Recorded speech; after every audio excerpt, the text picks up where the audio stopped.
Assalamualaikum dan salam sejahtera kami ucapkan kepada Puan Wan Nurzeti dan rakan-rakan yang dikasihi sekalian.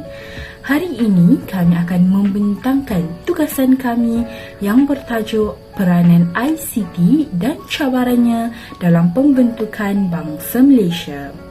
Kumpulan kami terdiri daripada 9 orang iaitu Syazwin Akilah, Muhammad Rahimi, Nur Ain Alimah, Aisyah, Nur Najihah, Nurul Iman, Nur Aina Nadia, Nur Awatif dan Amni Afika.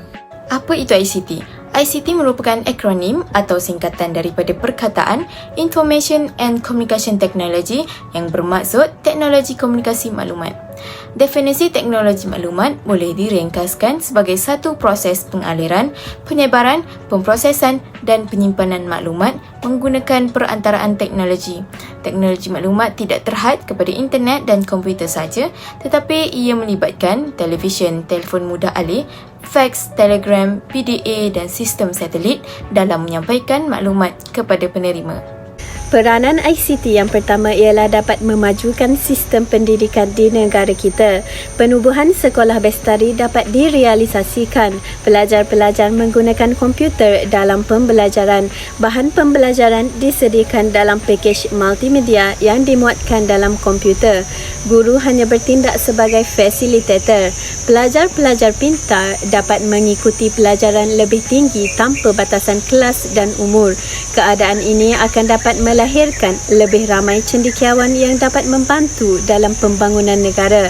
Di samping itu, pelajar-pelajar sekolah bestari turut dapat berkongsi maklumat dengan pelajar-pelajar di sekolah di seluruh negara dan dunia melalui persidangan video atau penggunaan email.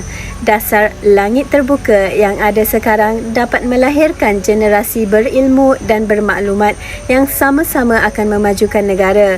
Sistem pendidikan jarak jauh juga dapat dilancarkan. Keadaan ini menawarkan lebih peluang pendidikan yang lebih luas di samping menjimatkan kos. Kemudahan ini akan melahirkan modal insan yang mahir meneraju telekomunikasi negara suatu hari ini. Pendek kata, ICT membolehkan sistem pendidikan negara Malaysia bertaraf dunia. Peranan yang kedua adalah dapat memajukan bidang yang diusahakan. Sebagai contoh adalah bidang pertanian. Dengan aktiviti pertanian, kita dapat mengetahui teknik-teknik dan teknologi-teknologi yang canggih pada era modernisasi ini yang mana boleh diguna pakai. Seterusnya, kita juga dapat mengetahui penghasilan sesuatu produk baru yang patut diterokai dan dihasilkan oleh masyarakat kini. Akhir sekali, dengan memajukan pelbagai bidang yang diusahakan, kita dapat memberi nilai tambah kepada industri-industri kecil serta sederhana di negara kita.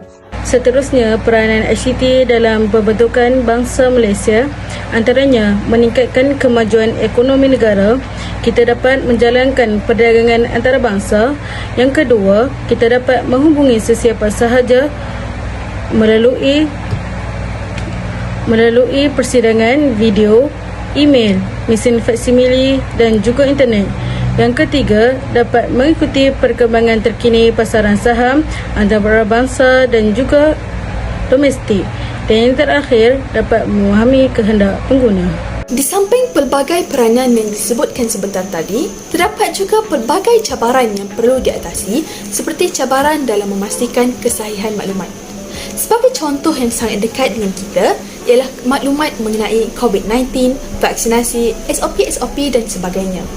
Hal ini berlaku demikian kerana dengan adanya teknologi maklumat dan komunikasi atau ICT yang begitu meluas, fakta-fakta yang sebenar dan sahih boleh diselewengkan dan dipalsukan.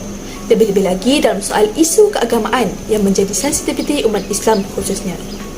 Kesannya, perselisihan faham yang berlaku kerana kesahihan maklumat ini boleh meruntuhkan keutuhan bangsa Malaysia.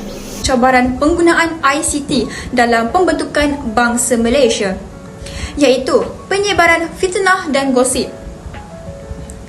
Kemudahan melalui ICT sering disalahgunakan untuk kepentingan peribadi. Gejala utama yang selalu dikaitkan dengan teknologi ICT ialah penyebaran fitnah dan gosip oleh satu pihak bagi tujuan menjatuhkan, memburukkan dan memalukan pihak lain. Fitnah sering disebar melalui laman web internet, SMS, MMS, panggilan telefon dan media lain seperti WhatsApp, Facebook, Instagram dan sebagainya. Tujuan ICT untuk memajukan dan menyatupadukan bangsa Malaysia tetapi sudah disalahgunakan. Hal ini mencabar etika dan tata sosial hidup bermasyarakat dan bernegara. Masalah seperti ini sering berlaku dalam kalangan kejiranan yang melibatkan pelbagai bangsa dan agama. Perselisihan faham sering berlaku antara mereka dan ini adalah salah satu faktor cetusnya gosip dalam kalangan jiran. Apabila tercetusnya gosip, sudah semestinya akan ada penambahan cerita sehingga menimbulkan fitnah yang boleh memudaratkan masyarakat, bangsa dan jiran sekeliling.